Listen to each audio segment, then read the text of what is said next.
famous and prominent Americans have been Freemasons. Franklin Roosevelt, Hugo Black, Harry Truman, Lyndon Johnson, Gerald Ford, just to name a few.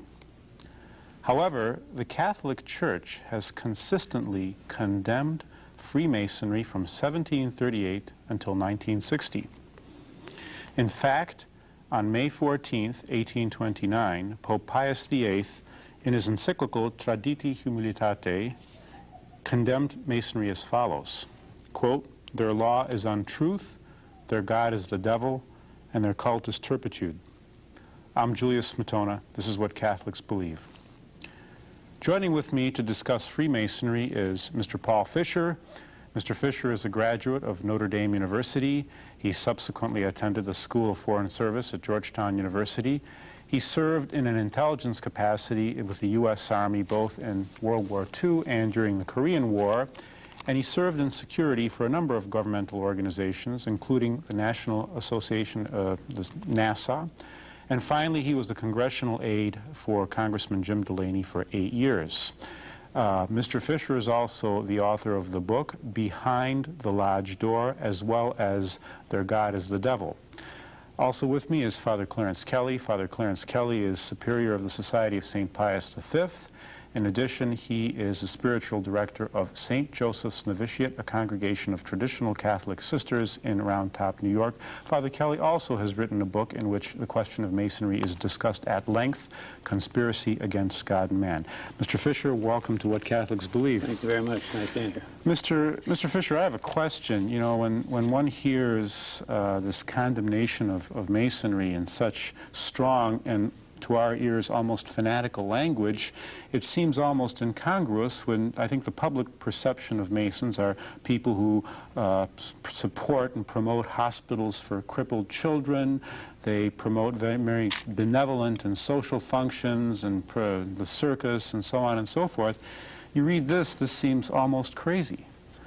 Well, I hope it isn't fanatical. I think everything's backed up by documents largely from Masons themselves.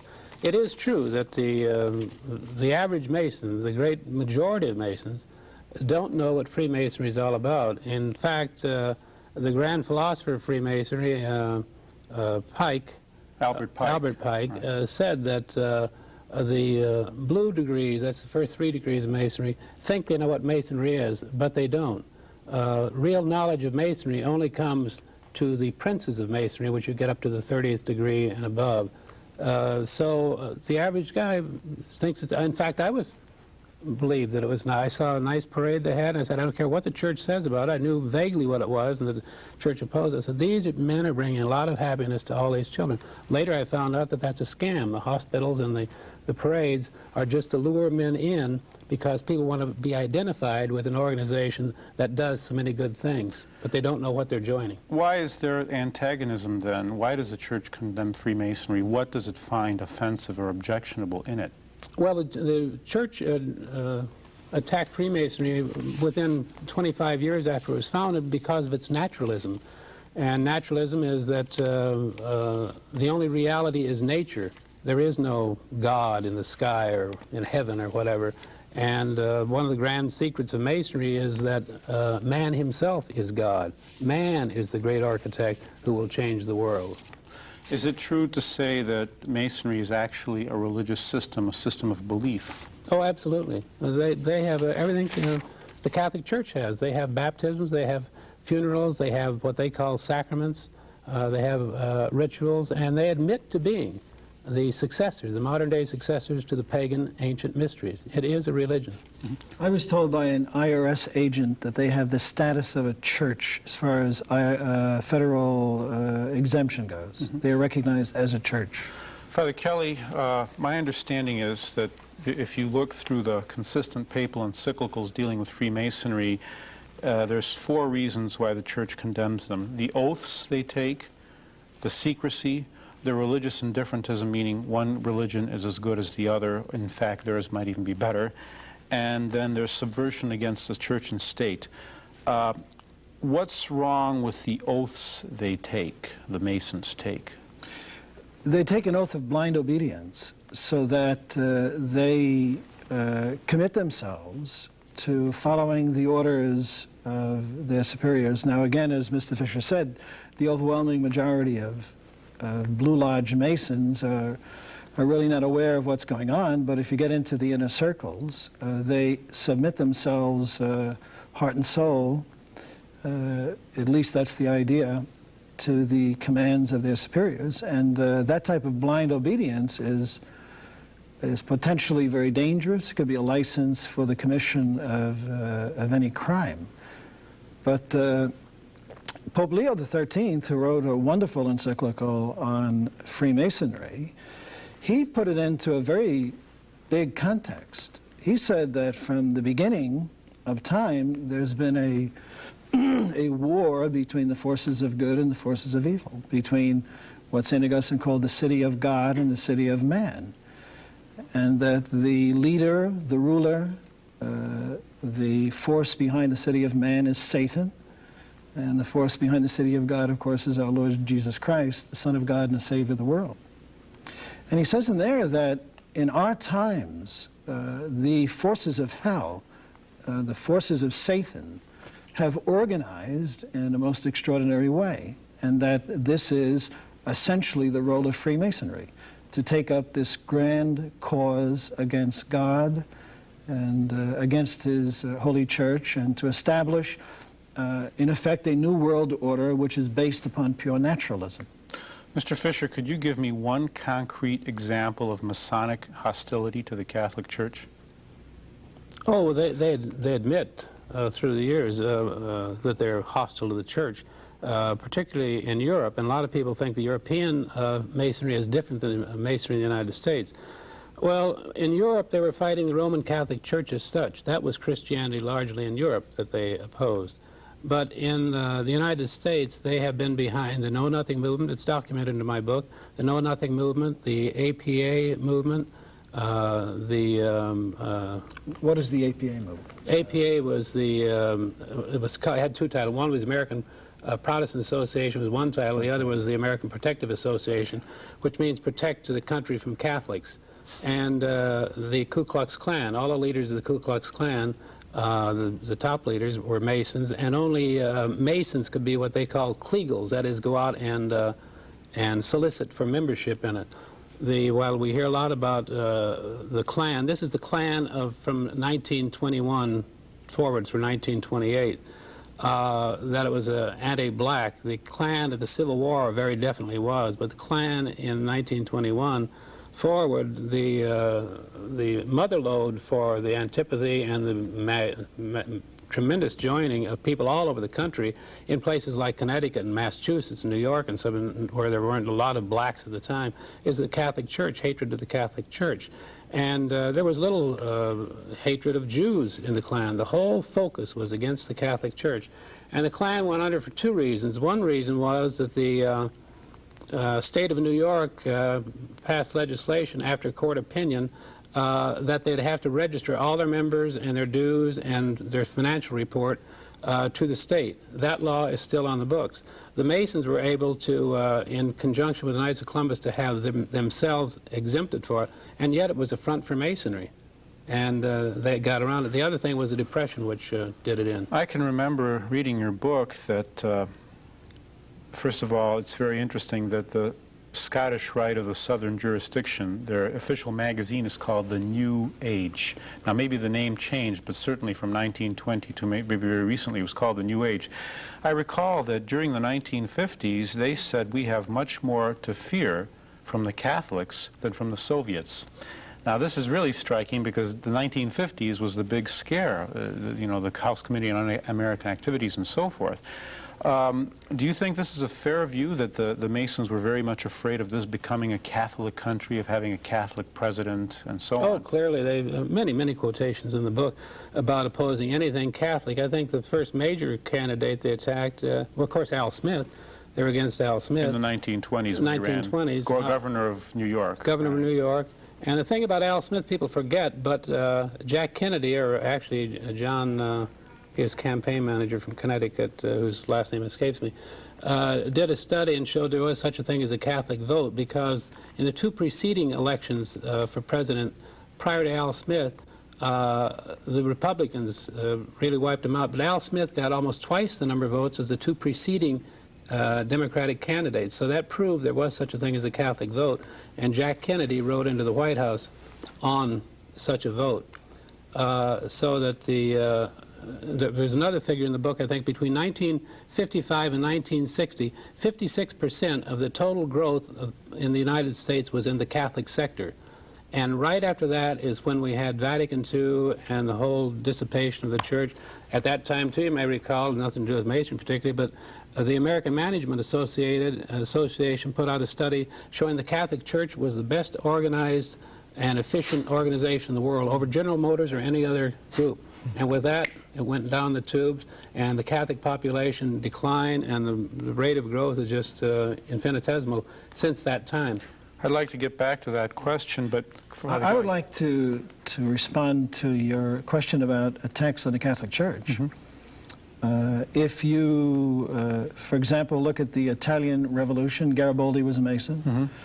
They bitterly persecuted the Catholic Church and hated it with great intensity. The French Revolution, to a great extent, was a Masonic enterprise, even though during the course of the Revolution itself, the general lodges were suppressed. Nevertheless, the ones who ran the government, who came to power, they were Masons, and their supreme goal was the utter ruination of everything Catholic, to destroy. And they did ruthlessly and brutally murder countless priests and nuns and lay people. There was one that even had a program for the depopulation of France, where they conceived of the possibility of solving unemployment by killing 1/3 of the French population. It's incredible. You know, let's turn our gaze onto the United States. You kind of alluded to my earlier question I have in mind. There's a general perception amongst some who are fearful of Masonry that would say, well, yes, European Masonry is somewhat malignant. But certainly that's not the case in the United States. Let's turn our gaze in the United States in the 19th century. Well, that's why I started to say, and I didn't articulate it well, was that their known opponent in Europe was the Roman Catholic Church. In the United States, it was general Christianity, but they knew that the Protestant and the Catholic, you had a division right there. So they got Protestants in the United States, by and large, to work up this hatred against the Catholic Church. And the No More Nothing movement, one of the famous riots was the Philadelphia riots of 1840, something like 1846, 48, where actually during that riot they lined up a cannon in front of a Catholic church, St. Philip's, and fired the cannon right into the front door of the church. And they insisted they had to investigate churches because they were hiding weapons in the basement of the churches.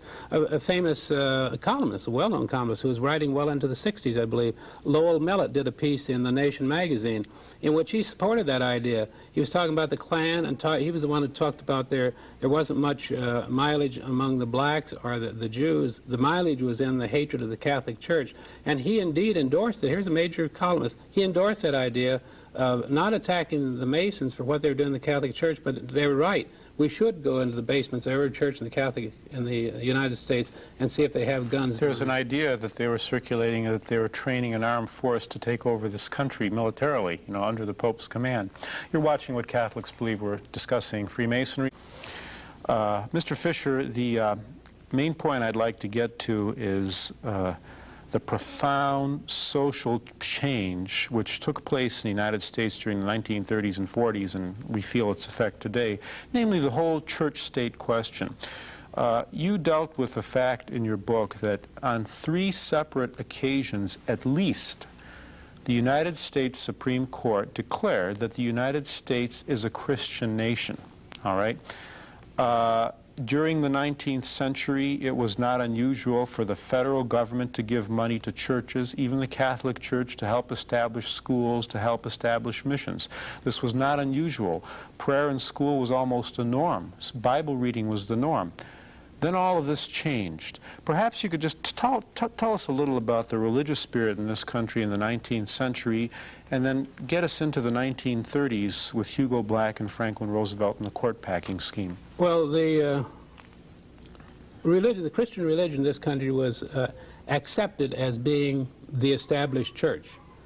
And when they say that when the Constitution was adopted, a wall was erected separating church and state, was totally wrong.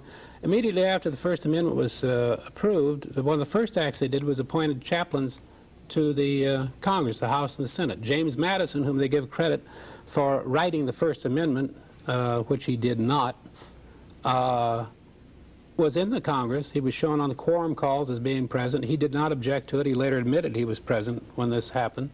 But almost immediately afterward, there was three major acts passed by Congress to give funding to the Indians, to convert the heathen Indians, I think it was worded, to Christianity. There was another legislation which was prior to the Congress being established. It was the Continental Congress we're operating under.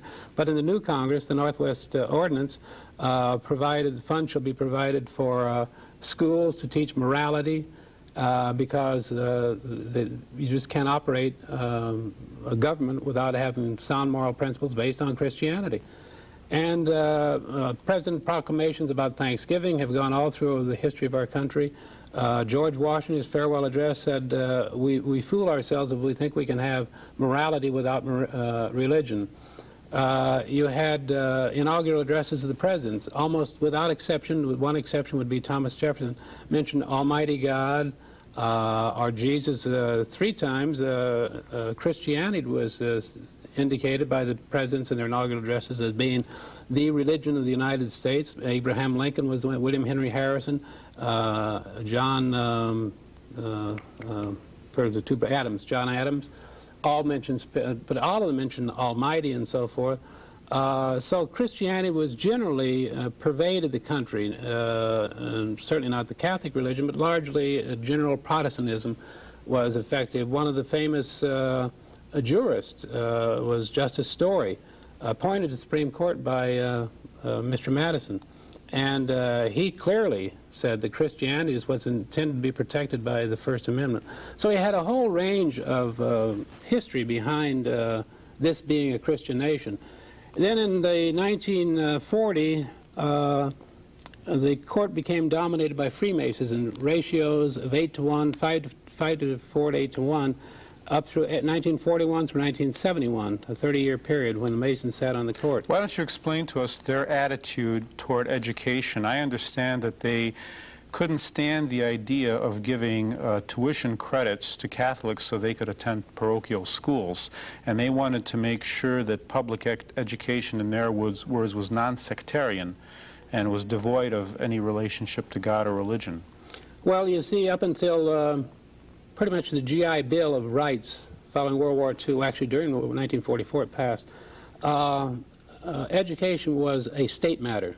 The federal government got into it with the GI Bill of Rights. And when the GI Bill of Rights was on the floor of the House, 85% of both the House and the Senate are lawyers. Not one raised the question about this being contrary to the Constitution. Indeed, Senator Morse, Wayne Morse of Western state, Oregon? Oregon, yes, right. He was dean of the law school of Oregon Law School. He did not raise a question. The specific question was asked on the House floor, well, supposing one of these returning veterans wants to attend a seminary, a religious seminary, was that covered by the legislation before us? They said, yes, as long as the seminary is legitimate, not a fly-by-night organization. So that legislation passed, and indeed returning veterans did go to seminaries, became priests and ministers and rabbis. The following year, other legislation came to the floor, and it was designed along the lines of the GI Bill. Now, state constitutions have prohibitions on giving any aid to parochial school, religious institutions. The GI Bill allowed for the Administrator of Veterans Affairs to override that and authorize it through the federal government so the money would go to them. So many kids went to Catholic schools and seminaries. The second legislation for elementary and secondary students originally came in for public school students only. Then 2 senators introduced a companion bill to include Catholic and other religious schools involved in it. This is what the Masons got upset about. They're for public education. Indeed, they helped found public education in the United States, but they didn't want any aid to go to Catholic schools. The legislation was somewhat in limbo.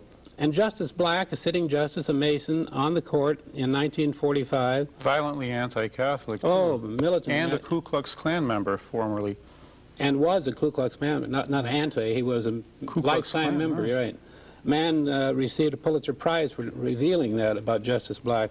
Justice Black left the country, and when he came back, he didn't deny he'd been a Klansman or didn't say anything about the Klan. He immediately attacked the religious bigotry in the country who were trying to stir up religious animosity. And the reason I mention that is because as recently as last June, the court handed down an opinion in which they were concerned about religious animosity endangering the country should you give any aid to parochial schools. There is no record of religious animosity except for the Masonic-dominated Know-Nothing, Ku Klux Klan, APA movements.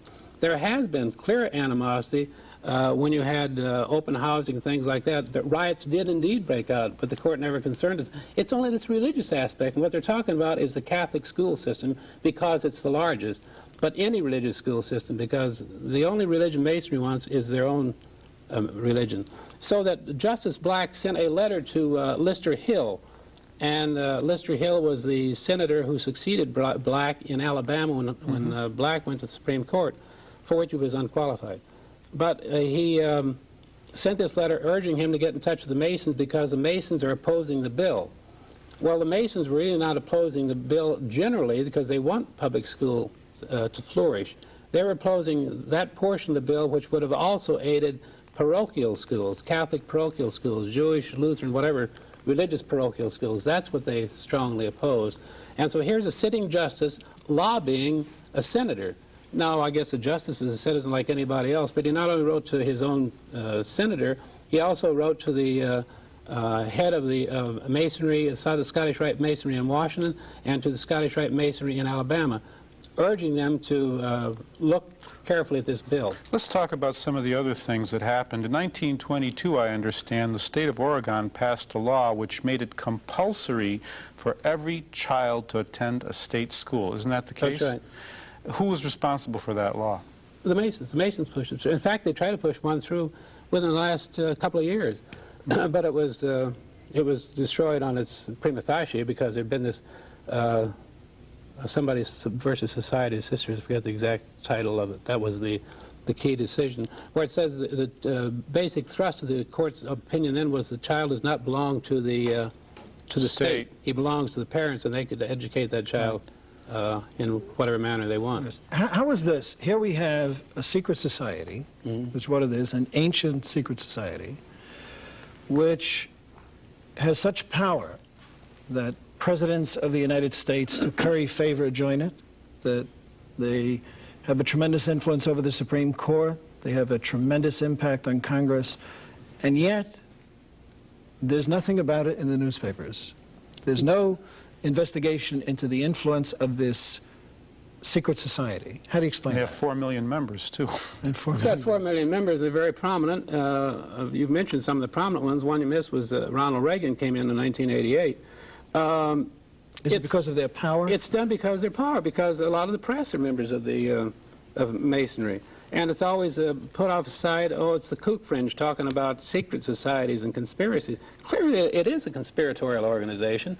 The fact that it has secrets and these terrible oaths that you get your throat cut across, your bowels torn from out if you violate any secret that they learn in the lodge door or otherwise within Masonry. So even these good and decent men, one of the presidents of the Philippines, the grand commander of Scottish Rite Masonry reported in the New Age magazine that, I think it was Manuel Quezon, I wouldn't be held at that, but it's either he or another one, would not join the 33rd degree of Masonry because he's afraid he would have to do something against his government, which he was not prepared to do. So these people, when you get up to the 30th degree, you're pretty well aware of what's happening. What's going on? Just very briefly before we have to go, that particular Supreme Court was also responsible for all kinds of laws, you know, breaking the anti-blasphemy concepts. Oh, yeah. It changed the whole orientation. That's kind of the whole Christian orientation is kind of just destroyed. As a result of Masonry. By Masonry. Right. You've been watching what Catholics believe.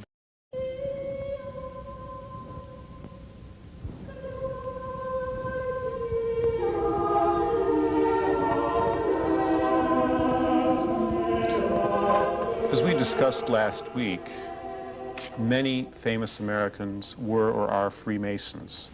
Franklin Roosevelt, Earl Warren, Hugo Black, Harry Truman, Lyndon Johnson, Gerald Ford, even Ronald Reagan. And yet there exists a tremendous enmity between Freemasonry and the Catholic Church. The Catholic Church has condemned solemnly Freemasonry from 1738 until 1960. Pope Pius VIII in 1829 wrote that their God is the devil and their cult is turpitude. But on the same hand, Freemasons have clearly stated their antagonism to the Roman Catholic Church. In the American Freemason, we can read as follows. This magazine has never swerved from the position that between the Masonic fraternity and the Catholic Church, there is an antagonism inherent in the nature of the organizations. The one seeking broadest liberty of thought and the others trying to stifle all revolt against this authority. We have declared that there can be no true peace nor even truce between Freemasonry and the official Roman Church. They are opposing poles of thought. I'm Julius Smetona. This is When Catholics Believe. I'd like to welcome my guests back again, Mr. Paul Fisher, publisher, editorialist, and writer. He was the author of Behind the Lodge Door, an expose of American Freemasonry, and Their God is the Devil. Also with me is Father Clarence Kelly, Superior of the Society of St. Pius V and Spiritual Director of St. Joseph's Novitiate in Round Top, New York, a congregation of traditional Catholic sisters. Father Kelly is also an author. He wrote Conspiracy Against God and Man, which deals extensively with European Masonry. You know, last time we were getting into the question of Franklin Roosevelt's court-packing scheme, which supposedly was frustrated, but in reality was not, in that he eventually had 8 Freemasons who were on the Supreme Court and who probably effected the most profound social change in this country's history. We had a country which in the 19th century at least 3 separate occasions was declared to be a Christian nation by the Supreme Court. We had a country in which abortion was illegal, adultery was illegal, it was illegal to transport birth control devices through the mail. Margaret Sanger in the 1920s was arrested, the head of the foundress of Planned Parenthood, for advocating birth control devices. Blasphemy was illegal. Prayer in schools was not uncommon. Government aid to official religions was not uncommon. And yet, we are now living in a world which is largely the creature of 8 men who legalized abortion, have tolerated blasphemy, and so on. Mr. Fisher, how have the Masons been responsible for this? Well, about the 8 men, this has fluctuated from 5 to 4 to 8 to 1. 8 to 1 may have lasted for a term or two, but until 1971 they still dominated the courts in that ratio. Sometimes it may have been 7 to 2, and so forth. They struck down, the key one was the Everson decision of 47, which brought in this idea of a wall of separation. Nothing could be further from the truth. There was no wall of separation.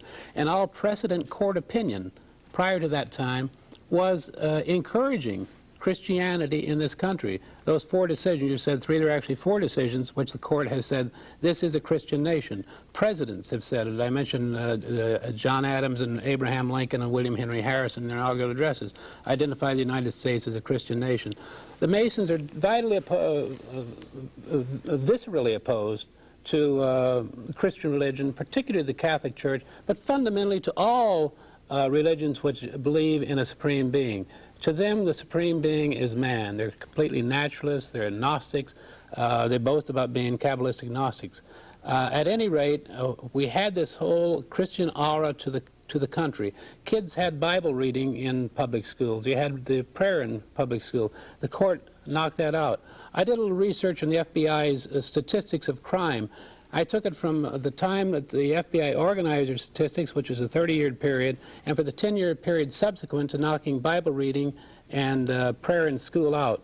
And the violent crimes from just 10-year period were something like 3 or 4 times larger than they were in the entire 30-year prior to those statistics by the FBI. And that was when people believed in God. Once you knock God out of the equation, you have no fear of anybody. You don't fear the president, you don't fear your parents, you don't fear your superiors or anything else. And that's what's happened to this country. And not only was it the prayer and the Bible reading and bus rides, but it was also these same courts knocked out blasphemy laws. You can look at all the laws, the civil laws in the country, both at federal and at state level, and you can get the 10 Commandments. All the civil laws were upholding the 10 Commandments. Thou shalt not steal, honor thy father and thy mother, keep holy the Sabbath day. Remember the Sabbath laws? The stores were closed on Sundays. Right. They knocked that out. That I'm not that old. I can still remember when. Well, you've heard of it. Yeah, you've seen movies of it. I've seen it myself. You didn't do it on Sundays. It was peaceful on Sundays. So all of these things have been knocked out by the Supreme Court. So consequently, the court establishes the moral tone of the nation. If the court says Christianity is out, you can blaspheme Christ, you don't have to admit he's the Redeemer, you can blaspheme the God of the Jews, man is supreme, and that's what we're getting. So people are groping. Parents are concerned frequently about their kids going off with Moonies and other religious organizations. Moonies, what about the devil worshippers? Well, the whole thing, there's an outreach for God, for some supreme being, for something to hang on to. They know it's not in this world. When a guy's falling out of an airplane, he doesn't say, "Oh, Julia, save me." He says, "Oh, God, help me." Even though he's an atheist, he's going to shout for God. But they're looking. But the court is trying to get that out of their mind. And that's how the New Age movement came in, with this whole thing of the court. For a 30-year period, they established, and it's important to keep in mind, that in jurisprudence, once a decision is established, they call it stare decisis. A similar case comes before the court, any court, they rely on a precedent opinion. So here you had the court establishment 30 years of precedent opinions. To this very day, as of last June, the court is still citing this Everson decision in 1947 and this idea that we must fear giving any aid to parochial schools. Just the other day, a federal court decided it does not violate the Constitution to allow the Ku Klux Klan to march, even though the possibility of riot may be there. Unless the riot takes place, the state cannot intervene, and that's kind of freedom of speech. But teaching God in school, there's a terrible danger that the country is going to be turned over. And they're selling this. These are guys, modern man is saying that God is dangerous to civilization. Or saying a prayer at a graduation. The Supreme Court has forbidden that just recently. That was the case. That was the case when they brought it in 47. It's interesting. Right. We mentioned, yes, Father, go ahead. I think, though, to put it in the proper context, people are probably wondering, well, why are they doing this? Why would these rulers of Masonry be seeking the annihilation of Christianity and specifically the destruction of the Catholic Church? And is that really true? And, you know, are these a couple of quacks who are identifying this relatively benign and benevolent institution as some force for evil? And the answer is, you can tell by the response of the popes. If you read the encyclical of Leo XIII on Masonry, Leo XIII was not a kook or a quack or a right-winged extremist. Leo XIII was a very brilliant, very fine, educated, and a wonderful pope. Leo XIII wrote a wonderful encyclical. It's, even from a literary point of view, it's a masterpiece. But Leo XIII makes it very plain what Masonry is. Masonry simply is. It is the modern version of the devil's assault upon God and upon the church. And what distinguishes Masonry from the efforts that have gone on in the past is that the devil has organized men in a very fine way. The power of Masonry is not only that it is a conspiracy directed by evil men, but that it is a conspiracy directed by evil men who are in our day and age carrying on the fight against the kingdom of God. It has to be put in that context to understand that it's not just a question of a few men or a small sect of people who are liberals. It has to be put in that bigger context, I believe, to really grasp why it is they are so absolutely dedicated to the establishment of this new arrangement which excludes God, which excludes our Lord. To amplify what Father Kelly said, Mr. Fisher, perhaps you could describe part of the initiation oath for into the 30th degree of Freemasonry. What takes place? What is said? Well, they're also all along about cutting your throat and ripping your heart out and so forth, which is a terrible intimidation of the guy to not release any secrets. But anyway, when you get to the 30th, the Knight Kadosh degree, the candidate comes into the room and there are 3 skulls on the table. One skull has a crown on it, another skull has the papal tiara, and the 3rd skull has a laurel wreath. So the candidate is led to the first crown, or the papal tiara, and he recites the word, "Down with imposture, down with tyranny." With that, he takes a poignard and he stabs the crown, the tiara on the crown. The Pope's tiara. They hate the idea that someone can claim your conscience or can dictate what you must believe. And this someone who represents God on earth. That's right. They can't stand the idea of authority. Well, that's it. Then the second, it does the same thing to the crown, which is the state. This is church and state. That's a symbolism. That's not only that Philip the Fair, which it's to represent, and Pope Clement XII. And then he does the same thing to the crown, which is the state. In this case, it was Philip the Fair. And then the third is the laurel wreath. Well, that's Jacques de Molay, and that's mankind. And he bows down and praises mankind. And that goes back just quickly to the trial, which was held over a period of 7 years. All sorts of witnesses were brought. There was some torture involved in some of the confessions, but those people, some You're talking about the Knights Templar in the 1300s. In the 13th century, and it was destroyed just because the Knights Templar were accused, and substantial evidence that they were committed homosexual acts, they urinated on the crucifix, and a lot of terrible things like that, which the people of the day were just appalled at. And so they read this in Latin when the charges are made, and then whoever headed up the court said, "Now, would you like this translated in the vernacular," which had been in French. Said, "No, we don't want to hear all that," because they were just terribly embarrassed and shocked about what these accusations were against them. At any rate, de Molay was burned at the stake for this, and de Molay promised that the Pope and the King would die within a year or something. Well, one of them did. I forget whether it was the Pope. The Pope was 6. I think it was the Pope that did the King didn't. It was several years later that he died. But at any rate, that's how much they hate the church. The key is, it goes back really to the Garden of Eden. They say, they admit they're Kabbalistic Gnostics. Gnosticism, man will be saved by knowledge. And back in the Garden of Eden, remember, they ate the so-called forbidden fruit. And God indicating the Trinity way back in the Old Testament, which is in the Pentateuch too. That they will be as us. They want to be gods, the plural, the Trinity concept. And so that's what it is. Man wants to be God, and that's what Masonry can't stand. If you're concerned about life hereafter, they consider you're not going to be concerned about the welfare of the nation, and you're not going to be concerned about the poor out on the streets. Nobody's done more through the centuries to help the poor in the streets. Mother Teresa is a modern example than the Roman Catholic Church. And indeed, all churches have helped the poor and the destitute with their kitchens, their hospitals. Hospitals, the whole idea. Education is a Catholic idea. The idea of the hospitals is tremendous in the Catholic Church. And they are concerned about the welfare of the here and now, but they realize that this world is not the end. The Masons don't like that attitude. You're watching What Catholics Believe. We're discussing. I'd like to just add, with regard to the Masonic ideology and this attack upon the crown and the tiara, the reality of the situation is that all authority comes from God, and that all legitimate civil rulers receive their authority from God. You may have a different mechanism to select the person who will occupy the office, but essentially that authority comes from God. And so it is also in the church, that authority is conferred by Almighty God upon a legitimate Roman pontiff and upon the bishops and so forth and so on.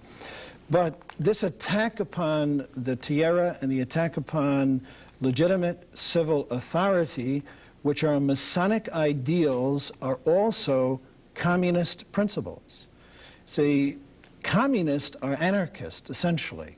They believe that all government authority is intrinsically evil, and that the ultimate goal is the destruction of all legitimate civil authority. And they say the mechanism of doing this is to assume the dictatorship of the proletariat, that they would assume this this great dictatorial authority, but the purpose of the assumption of that dictatorial authority is to destroy all legitimate governments. And then when you destroy all legitimate governments and you destroy all religions, then man will be returned to the natural state. He will not be corrupted or spoiled or destroyed either by religion or by government or by family or by private property. And these ideals of communism are actually products of, to a great extent and for the most part, of Freemasonry. And Leo XIII points that out in his encyclical on Freemasonry. Clearly so. That's James Billington, the present Librarian of Congress, wrote a book, Fire in the Minds of Men, which he said that not enough credit is given to the revolutionary movement originated in the lodges. So if you want to understand the revolutionary movement, because Masonic philosophy and dogma is communist. That's exactly what it is. In the French society, there was a phrase, there are no enemies to the left. They've always supported the left. They established the government in Spain. That's why all this anti-Franco... During the 1930s, during the Spanish Revolution, and Mexico. Sure. It was all communist. And communism is the same way in Fatima when Our Lady appeared. That's right. Was a communist and Masons behind the whole thing. And that Masonic government in Mexico instituted a bloody persecution against the Catholic Church. Absolutely. You know, we were talking about the Masonry, primarily their ideas in the United States.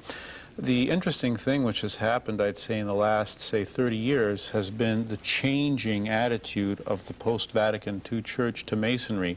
Previously, the penalty for a Catholic joining the Masons was automatic excommunication, and he can only be reinstated by the Pope himself unless he was on the verge of death. Now we're faced with a situation where in the new Code of Canon Law, nothing about that is said at all, and implicitly by Cardinal Sapir, it is one is led to believe that Catholics may join the Masons, and in fact Catholic bishops and priests and laity have been joining the Masons in large numbers, and some bishops in fact have received citations from Masons that they exemplify Masonic thought.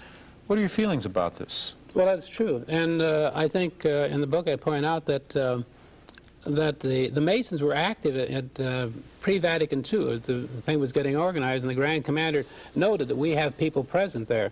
And so they got largely what they wanted out of the... somebody accused Archbishop Lefebvre of saying that it's influenced by Masonry.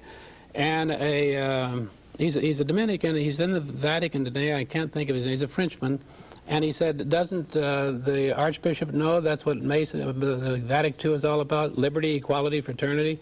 And that concept is in the document. Is it Freedom of Religion? Is that the, I forgot the title. It's the Dignity of Man. Dignitas Humanae.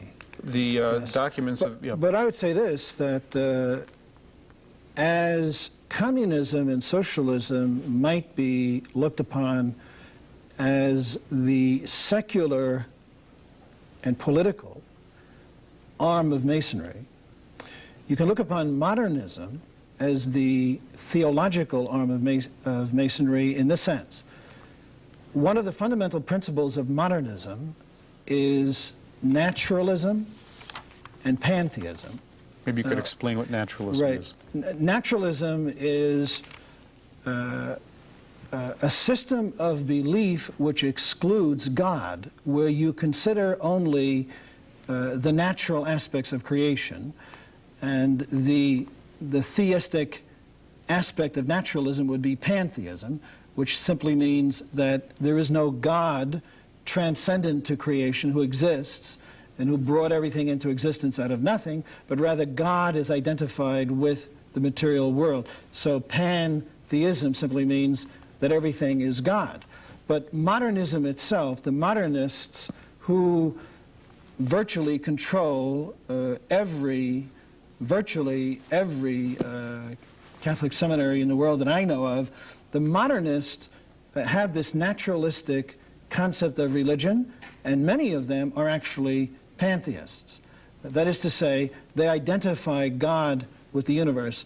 So from the point of view of the influence of Freemasonry, we could say that the anarchy that you find, the socialism and the anarchy, would be the political manifestation of Masonic ideology, and the modernism, the naturalism, the pantheism that we find so dominant today would be a kind of theological manifestation of Masonic religious principle. Mm-hmm.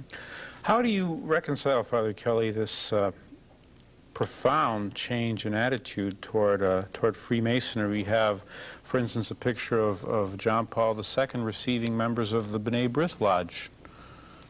We have the new Code of Canon Law, which drops any reference to Masonry. How could this be? After 22 years of condemnation, now suddenly it's tolerated, it's okay. In this country, at least, many churchmen are active Masons, and many bishops okay their parishioners and their subjects to become Masons. I think it's a question of seeing the reform in the context of history.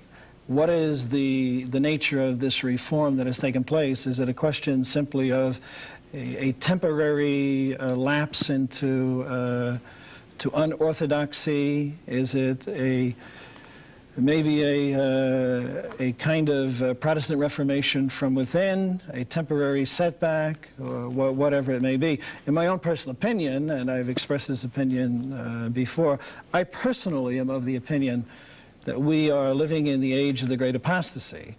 The apostasy that took place at the time of the Protestant Reformation, the apostasy that we saw in the time of the French Revolution, these were sort of local, specific, and limited. But the apostasy that we see in the church today is a kind of a general thing. It's virtually any place you go, and every place you go, you find this deterioration of the Catholic faith. You find the destruction of orthodoxy. So personally, in my own opinion, I think that we are living in the age of the great apostasy. And I think that, as Leo XIII points out, there is this great struggle between the forces of God and the forces of Satan, between the city of God and the city of man. And that in modern times, this struggle is manifested most especially by the organization that you find in Masonry. That Masonry is the chief, most effective, most powerful instrument of Satan in its attack upon the church. And that it is, to a great extent, responsible for the deterioration that has taken place, for the apostasy that has taken place. And then, quite logically, if that is the case, if modernists adopt Masonic ideas of God and of morality and of truth, of doctrine, and so forth and so on, then quite obviously there would be a lessening of the opposition to membership in Masonry, also reflected by the ecumenical spirit. Right. You know, and that's why Masonry is succeeding in many ways, because while there's roughly 4 million members, their influence is much greater than that. They've influenced the decisions of the Supreme Court. They've influenced our whole culture today because they can work underground. They have a lot of front groups. They have people who are Masons. According to Masonic law, you can't tell some man's a Mason unless he admits that he's a Mason. Mm-hmm. Jack Kemp's, former Congressman Jack Kemp's a case in point. Jack Kemp never has membership in Masonry in his biography, but he was awarded the 33rd degree up in Massachusetts several years ago. He approached President Reagan, asked if he would become a Mason as directed by the Grand Lodge in New York.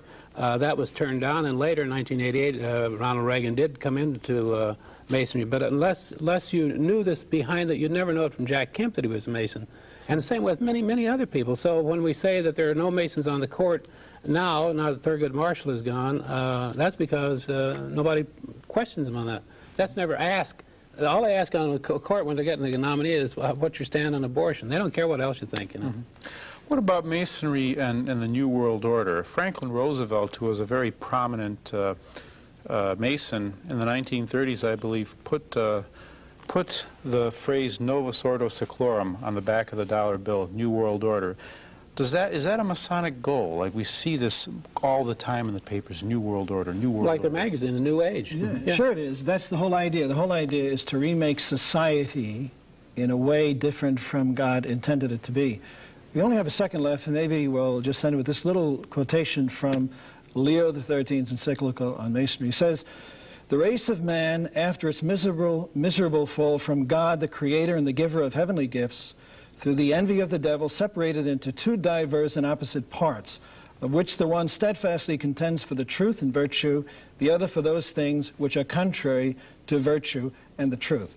At every period of time, each has been in conflict with the other with a variety and multiplicity of weapons and of warfare, although not always with equal ardor and assault. At this period, however, the partisans of evil seem to be combining together and to be struggling with united vehemence, led on or assisted by that strongly organized and widespread association called the Freemasons." You've been watching what Catholics believe.